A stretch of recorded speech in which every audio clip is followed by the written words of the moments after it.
Hello, Team NECA, and happy Monday. Thank you so much for taking some time to join us. It is always a great pleasure. This is the perfect way to start the week. I don't know about you. Every Sunday I sit there and I think I just cannot wait to get on to LinkedIn with the team at NECA. And it is so nice to see you at the start of this beautiful week. We are bringing you every Monday the latest and greatest of what is going on around the National Electrical Contractors Association. You can catch us live every Monday at 1 p.m. Eastern on LinkedIn, YouTube, Twitter, and Facebook. But also remember, you can listen in anytime as part of the NECA Live Podcast Network. New episodes are popping up every single Thursday. I mean, I think we're too good to you. If I'm honest, we're spoiling you. I don't want to miss a single one, so get it from wherever you get your favorite podcasts.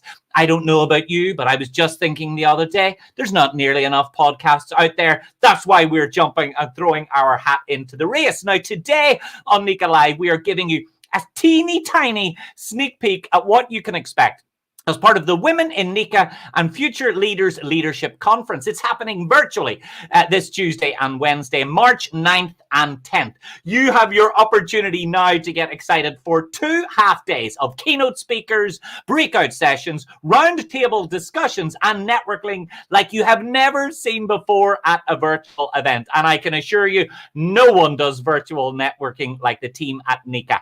And we are really excited today to speak to one of our keynote speakers, Laura Okmin. Laura has been a sports journalist for nearly 30 years. Learning as a young reporter from the likes of Michael Jordan and Charles Barkley, Laura took those life lessons as a reader and as a person and applies them to cultivate strong and powerful relationships and continues to build them 3 decades later.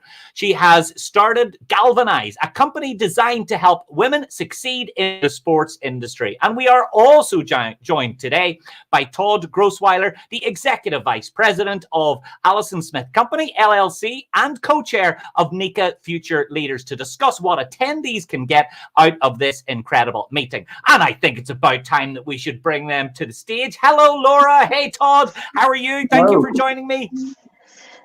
Great to be here. Well, I hope you both had a wonderful weekend. Tell me, Laura, what exactly did you get up to? Was it the best weekend of your life? It was one of them. I feel like you were expecting me just to go, yep, it was a good weekend, but I spent the weekend in Chicago with a group of women, some of the greatest professional women hockey players in the world who are right now fighting for a sustainable professional league for women hockey players who are all the Olympians we cheer for 4 times a year or once every 4 times a year. And I was with them for 2 days of women's empowerment on the ice and off the ice. So it was a fantastic, meaningful weekend. Oh, phenomenal. That is so much more than I didn't even paint the fence this weekend, Laura. So you got a lot more done than me. How about you, Todd? What did you get up to the last few days? I spent the better part of Saturday driving back from Miami to Atlanta in an RV with my family. We spent last week on spring break with the kids. Oh, that's how I can tell you've got that beautiful tan. Same here in Ireland. Look at this. Have you ever seen anyone more sun-kissed in your life? I am going to move to Miami the moment actually, true story. The last city that I worked in before lockdown #1 in the United Kingdom was in Miami, and I miss it desperately. I'm still just trying to see if I can hang on to the brown, lovely sun-kissed. But look, thank you so much to both of you for joining me. It's I know our audience are really excited to hear from you, and I can tell that because we've already got a ton of comments coming in. Pete is with us and saying he's so excited for the conference. Tammy is coming in from Grand Rapids. Lovely to have you. Nasir is coming in as well from NY Spec Business. And who else have we got? We've got Larry Bell is coming in from, I believe that's Arkansas, NECA. Huge amount of numbers coming in. And of course, Leslie. It is simply not NECA Live without Leslie. Leslie, thank you for joining our great guests here today. So we're going to kick off with you, Laura. Look, it goes without saying that women face a tremendous challenge when it comes to starting out and building an early career in sports. But that's really true in many industries as well. Would you be able to tell us a little bit about your own path into the industry and what you learned as you came through?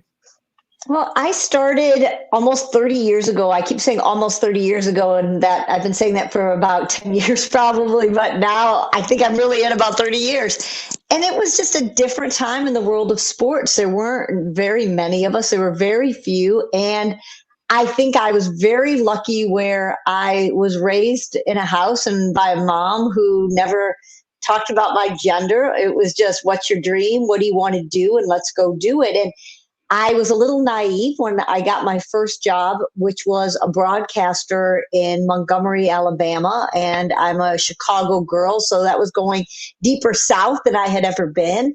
And by myself, really, for the first time as an adult. And I was so excited by the prospect of getting a job on TV. It took me almost a year to get that first job. And I was told how hard that was going to be, that the idea that it was news and sports wasn't as crazy to me as just, here's my dream. Here we go. I'm doing this. And I'll never forget my first really big assignment was at a high school football game, which is a huge deal in Montgomery, Alabama. I was ready and waiting for the head football coach to walk up to me. And as I stood there thinking I made it, I got this job. I'm a woman on camera. I'm a woman in sports. Everyone said I couldn't do it. And I was sitting there having a moment and feeling really proud of myself and really excited about what I had accomplished. I was making $12,000. It was a really big deal, a big job. And all of a sudden, this coach came walking out and he was holding a basketball and a football. And I didn't think much of it. I was just very excited to introduce myself and get ready to do my first big interview. And as he walked up, I put out my hand and was about to introduce myself, trying to figure out how to shake his hand because he had a football and a basketball. And he introduced himself by saying, "Little girl, I just wanted to make sure that you knew the difference between a football and a basketball before we did this interview. A football is oblong and a basketball is round, and let's go." And I went, David, from being on top of the world to having all the confidence in the world and having this moment to literally just being shattered and all of a sudden just feeling deflated and going, who do you think you are? You haven't accomplished anything. And all of a sudden realizing that this road was going to be very different than what I was imagining. And that began my path. So what I would say is that took me about 25 years to undo. It was a long period of time trying to prove myself. And soon everybody else's voices became my own voice in my head saying, you can't do this. And who do you think you are? And you don't belong. And it took me till I was about 40 years old to start having that voice telling me, you do belong. You're really good at this. You've been doing this. Keep doing this.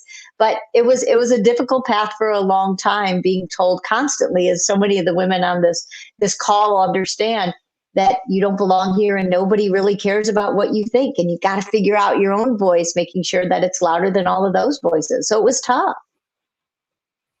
Absolutely. And of course, this is something that's so true in so many industries, isn't it? That there is a boys club or, this old traditional mentality. And the truth is diversity in all forms, gender, race, nationality, age, everything always improves our ability to achieve extraordinary things. And I know your company, GALvanize, is aimed at women looking to enter and grow in the sports industry. What exactly inspired its creation? And what has it been like to watch it grow over the course of the last few years? Amazing. It's been around for over a decade now. And so right now we're seeing all these incredible groups of women's empowerment or as you said, with all the groups that right now are coming together in terms of diversity, in terms of gender, in terms of so much. But the genesis of GALvanize was simple. I didn't have anybody to go through this with. And so I faced a lot of things, a lot of fears and a lot of situations. Nothing seemed to be black or white. Everything was gray. And I had a lot of guy friends. As a woman in sports, I was always a guy's girl. And I really needed women to help me navigate the gray that my guy friends didn't understand, and I didn't have it. And so when I got old enough, when again, that magical age of 40 for me was when my eyes opened to a bigger picture than just me. And I wanted to start helping. I saw a lot of great young women getting thrown in like I was, but they got thrown in faster and higher. And I just thought, oof, I wouldn't have been able to handle that. I wouldn't have been ready. So I wanted to do something to help. And it didn't start out as a company. It started out just me saying, how can I help women in this industry? And 12 years later, we've had over 2,500 women, and it's been an incredible journey. I don't have children. I'm not a mom, but I feel like I have a couple thousand. And so my heart has grown a few extra sizes. All of a sudden, watching all these other women conquer this industry and conquer the world right now. It must be so inspiring to have built so many connections, to expand that network, to create a tribe and a group, essentially a community of alumni, and not only them, but also the people that they have inspired outside of your work, just by widening access. And, you know, it's almost an overused phrase these days, isn't it? You cannot be what you cannot see. But by giving that visibility, it really does inspire so many others.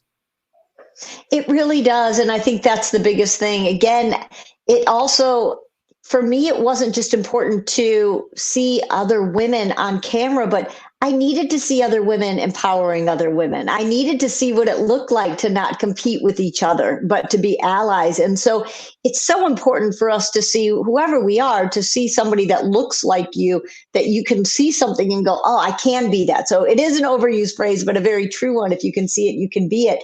But I think right now it's just more than representation about what faces do you see, but it's also the energy. It's also the how am I helping other people? It's how am I making sure that I'm just not me on camera showing you can do it, but also I hope when women say, I want to be a sports broadcaster or the things that I'm doing, they see that a big part of what I'm doing is also helping other women and other people, not just women, but especially my girls, helping other women alongside of me. And I think that's really important right now as people go, what can I do to help? I think it's important that it's not just what we're doing, but how we're doing it, and making sure we're all leaning on each other. And as a woman, I can just say for so many years in this industry and so many like it, it can be very lonely and you can feel like you're doing it by yourself. And all of a sudden, having an army of women that I could trust and I could lean on and I could have lean on me was life-changing for this guy's girl. And you make such an important point, because this is about taking action and being intentional. It is one thing to remove roadblocks, but then to be an active ally alongside that, to make sure that you're actively encouraging participation, access, widening opportunities. And I know that in your talk at the conference, you're going to be talking specifically about the role that relationships can make in improving this area. So without giving too much away, we don't want to give them the good stuff yet. We want to keep them hooked, Laura. So what sort of areas will you be covering? About how to make meaningful relationships. It's in my business, what many people will call them is contacts and peers. And that felt very lonely again to me. And what I found was I had so many people in my world and I knew so much about them because that's my job as a reporter. I'm pretty good at getting people to talk about things they don't usually talk about and how they feel. And that was a big source of pride. But if you would have asked those same people about my life, and if I'm married, do I have kids? Where do I live? Do I have dogs? You've probably seen two of them walk by, so you all know that I have two dogs. But they would have said, I don't know. And that started really weighing on me of going, I'm 40 years old, and you can feel the theme of, my life defining moment was at 40. But I started looking around and going, I have a lot of coworkers and I have a lot of people I know, but I don't have true relationships, and that changed my life. And so I think that's been the reason why I've been to hang around this business as long as I have. I hope some of it's because of my talent, and I hope some of it is because how I treat people, and I'm good at what I do. But I think mostly it's because of relationships. So we're going to talk a lot about that tomorrow, about how to make sure that you're really you're digging in and that you're building relationships with people. We're asked all the time, men and women, about how to have it all, how to balance it all. And I've never been able to, because most of us, my job is my life. And I don't think that's a bad thing. I think there's just a way to find a connector to make sure that it's not two separate people and worlds. So I had to find a way to make sure that I had life in my work. And that was relationships for me. So we're going to talk a lot about that, how you do that meaningfully, and hopefully some tricks I've learned in 30 years of building relationships, how to make sure even this tomorrow is more meaningful, to make sure you don't waste a single breakout room you're in. Make sure that for all my shy people listening right now, that you don't walk away from this incredible couple days you guys are doing and not feel like you've connected with people meaningfully.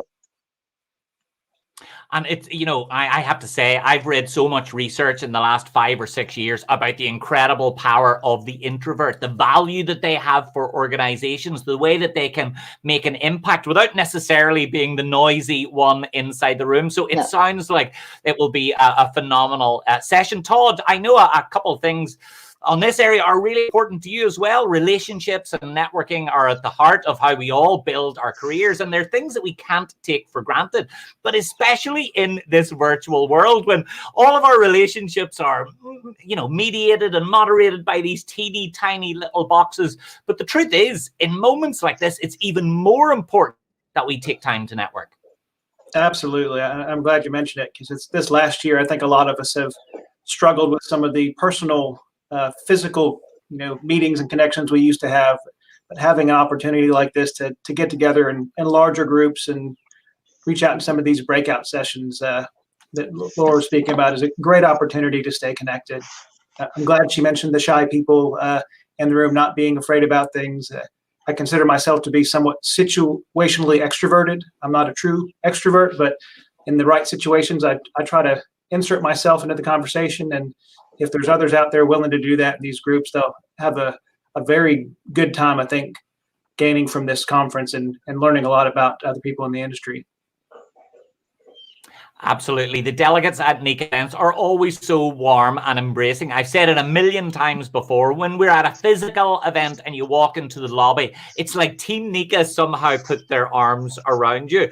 And even though we are socially distanced at the moment, doesn't mean we need to be socially isolated. And there are huge opportunities for you to build your network at the conference. And Todd, I know you've attended this conference countless times in the past. What have some of your big takeaways been? And also, not only you personally, but how has your company benefited? Sure. Well, first of all, the team at NECA does a wonderful job of getting the great keynote speakers involved. So having an opportunity to attend these things either in person or virtually, for me, it's a time of reflection and a time of self-improvement. I try to live by, surround yourself with good people and good things will happen. Well, if I'm not working to make myself a better person, and then maybe I'm not doing my part to hold the rest of the team accountable. If I'm in there getting better and everyone else around me getting better too, I think we'll all improve from that. Rising tides lift all boats. And it's ultimately that team approach, isn't it? We are one industry. And the truth is we're all going through the same challenges, which means we're also faced by the same opportunities in this weird moment. And I guess given the ease of attending virtual events like this, Todd, some people might be attending and hopping in and out of the next events, but maybe they've not been to this particular event before. What advice would you give someone for what to expect and how they can get the best out of it? Yeah, I would certainly say to stay open to the experience.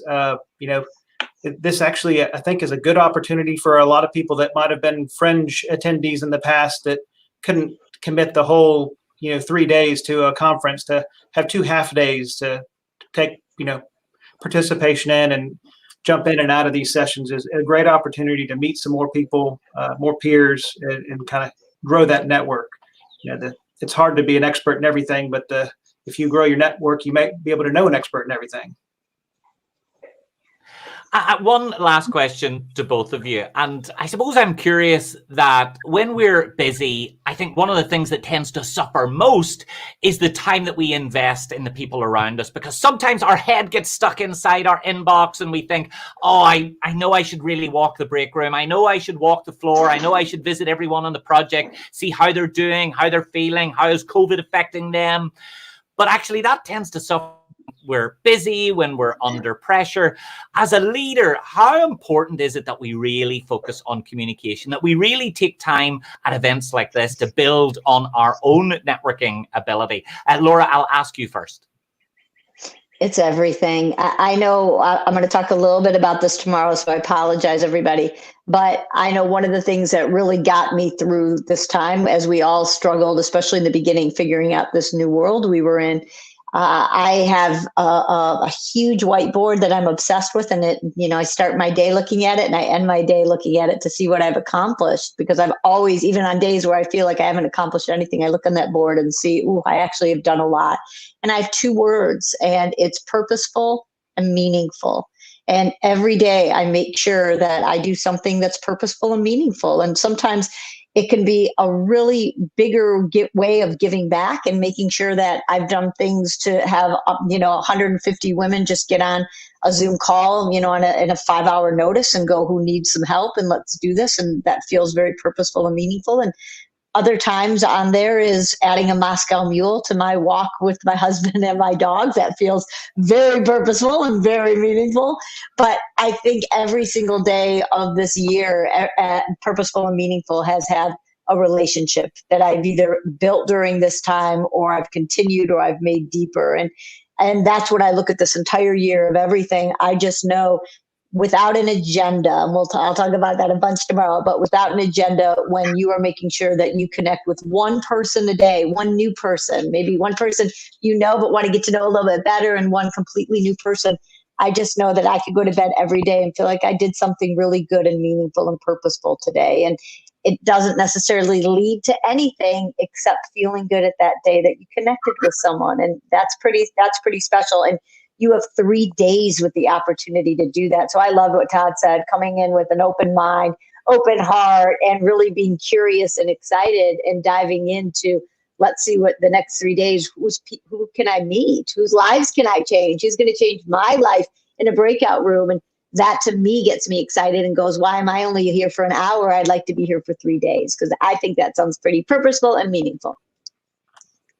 I couldn't agree more. And Todd, how about you? As leaders, these events really are critical to, I guess, upskill ourselves, but also bring that value back to the business. Networkers really are leaders, and leaders are networkers. Absolutely. There's a saying that a gentleman I'm familiar with, if it's important, you'll make time for it. Anything you can do to better yourself or grow your network is an important thing. But being intentional about the things you do in your daily life also is a very critical path. Electrical construction is a service industry, but I think most of us in life are in some form of service or another. So service to others above self, and do all you can to grow that network. Well, I don't know about you. I'm going to take a number of things away from this. First of all, the 2 keywords, purposeful and meaningful. Second of all, everyone looks better in glasses. And the third thing I'm going to take away, I'm never walking again without a Moscow Mule. Never. I go for a walk at maybe 6 a.m. every day. That sounds like a good way to start the day, as far as I'm concerned. At 6 a.m. Yes, even more meaningful, probably. Yeah, it's Ireland, Laura. We can do anything here. So, Laura and Todd, thank you so much for being so generous with your time. I know our delegates are so excited to hear from you through the week, and hopefully we'll see you back here for another NECA Live at some point in the future. Be glad to. Thanks for having me. Thanks, guys. Take care and enjoy the conference. And of course, thanks to all of you for always tuning in. We've got tons of great comments coming in. Wilbert is coming in from Wilbert Allen, the corporation. Vanessa is in as well. We've got Alaska. NECA is coming in and saying hello. It is so nice to spend some time with all of you every single Monday. And remember, this session was just a teeny tiny preview of what you will experience at the Women in NECA and Future Leaders Leadership Conference virtually this week. It runs March 9th and 10th. And remember, you can access the material online afterwards. So if something comes up, if the phone rings, or heaven forbid you run out of Moscow Mule and need to fill it up, then you will be able to catch up with it again at some other point. I promise you. You can just start right now on the NECA Learning Center. Visit necanet.org/WINFL for more information. Now, Laura, who we've heard from today, will be presenting a keynote. You do not want to miss it. There will also be a keynote from speaker Ryan Avery, sessions with many people that you've seen right here on NECA Live, bringing all of the good stuff that will help move the needle on your performance, and lots of speakers that you have not seen at NECA events in the past. This, along with the unprecedented virtual networking opportunities and entertainment, and I do mean entertainment, we have dueling pianos coming. The dueling pianos were so good at last year's NECA event. I've booked them myself for private events. Do not miss them. They are absolutely phenomenal. This is an event that must not be missed. So once more, your time is running out to get registered. So make sure you do that. And thanks so much for joining us again for another NECA Live. We will catch up with you all really soon. We need to think of the next generation of leaders and continue to develop them and move the industry forward. And it's such a great opportunity to get individuals who are focused on the future of their business and the future of the sector into one room in one moment. Everyone who comes to the Women in NECA Future Leaders Conference cares about the industry, is passionate about the future. And that's exactly the type of person, the type of experience we want to have. It's going to be a remarkable meeting with world-class keynote speakers, incredible breakout sessions, fun and interactive round tables, and perhaps most importantly, networking. There's a little bit for everyone. 3 different breakout sessions, 2 joint sessions with special keynote speakers, 2 roundtable discussions, and 2 networking receptions. And I have to say, we have such a great deal. $250 for 2 days of conference and all of that content. You can find that anywhere else. I can tell you,